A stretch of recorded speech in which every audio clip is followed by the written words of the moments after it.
Harisanto saudara Anda. Anda ingin bergabung di sesi terakhir ini, silahkan 8297211 teleponnya, SMS dan juga WA kita di 0812-3006-345. Baik, Kang Hari, kita langsung jawab pertanyaan telah bergabung di Facebook ini, Kang Hari ya. Yes. Oh, WA ini. Ada Fatma Azhara yang bergabung. Assalamualaikum Ustaz. Waalaikumsalam warahmatullahi wabarakatuh.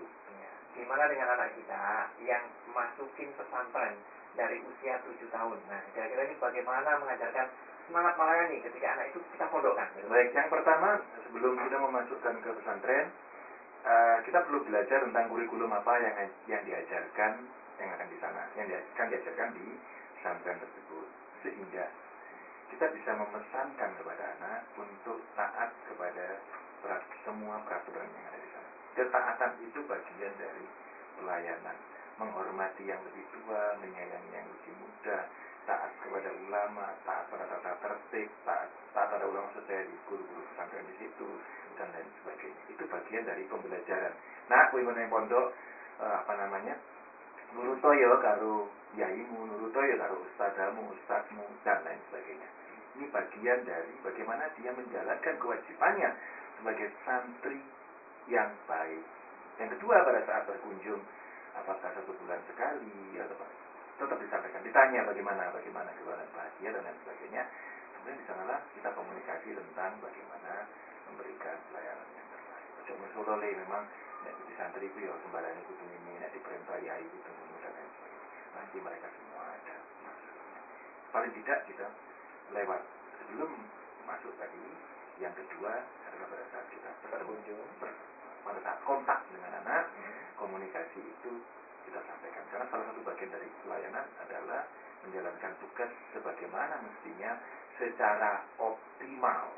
Kalau nilai karakter itu dibawa sampai besar, luar biasa. Ketika dia nanti bekerja, SOP, bahkan dia bisa melampaui SOP karena ingin memberikan yang terbaik dari yang dia bisa, ingin memberikan kepuasan pada pelanggan, ingin memberikan kepuasan pada masyarakat, kalau dia jadi pemimpin, ingin memberikan pelayanan yang terbaik kepada masyarakat, kalau dia jadi tokoh agama dan lain sebagainya.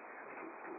Baik, jadi itu Bu, langsung bisa diperhatikan ya untuk anak tercintanya dari pondok. Baik kan, kita ingin tahu bagaimana cara, karena begitu pentingnya melayani ini kan ya, tadi yang kita bahas, asal melayani, praktiknya ini bagaimana? Yang pertama memang, ya kalau kita sebagai sosok ayah atau untuk pribadi maksudnya bukan untuk orang lain, yang pertama memang asal melayani harus ditumbuhkan melalui berpikir tentang bagaimana memberikan kemanfaatan pada orang lain, terutama kepada orang-orang yang secara langsung menjadi tanggung jawab kita.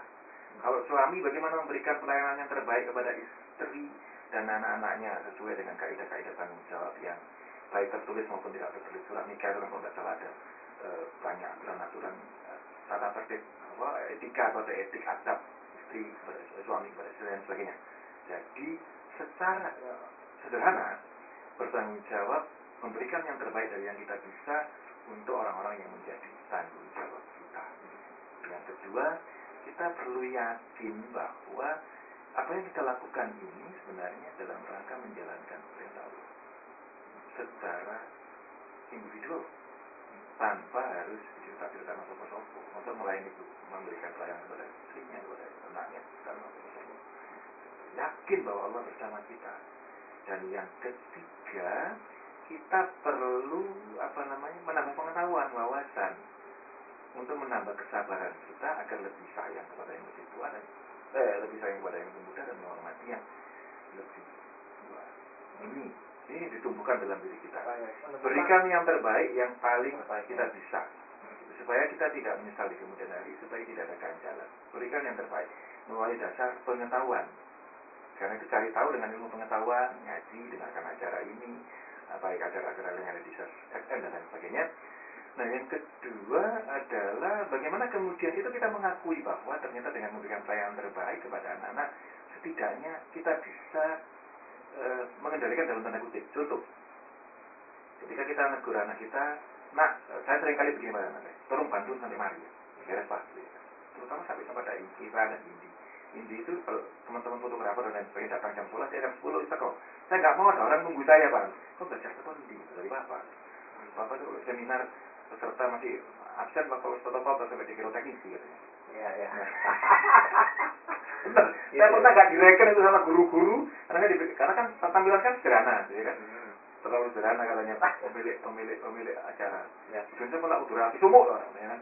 Saya direken aku, orang noto segala macam, saya masuk ke makan aja.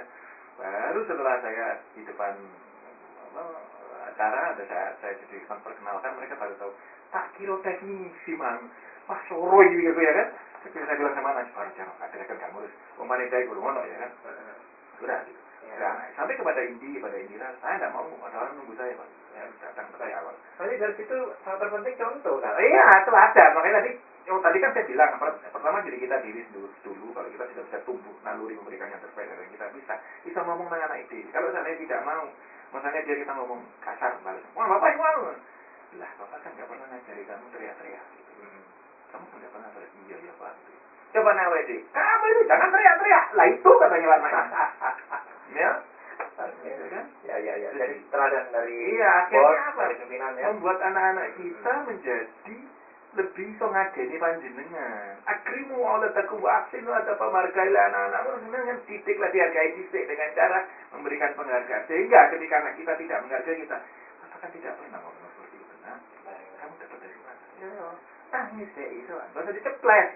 Ya. Jadi sebagai memberi contoh dulu atau menegur dulu kan? Iya, contoh dulu. You can Contoh teach dulu, ya. what you want, you can teach what you will. You cannot teach what you want, you cannot teach what you will. You just only teach who you are. Gitu. Artinya ada di bawah ini ya. Ya dari TV ya. Oke. Baik, kita di akhir perjumpaan ini. Karena apa pesannya ini terhadap sasaran terkait asal melayani? Tidaklah aku ciptakan jin dan manusia kecuali untuk mengabdi kepada aku, gitu ya kan?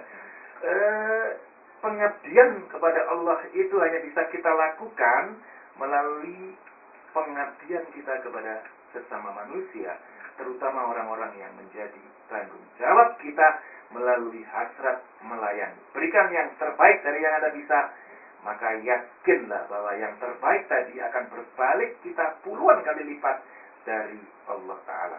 Baik pahala secara intangible nanti di akhir kebangkitan, maupun pahala secara langsung yang kita terima.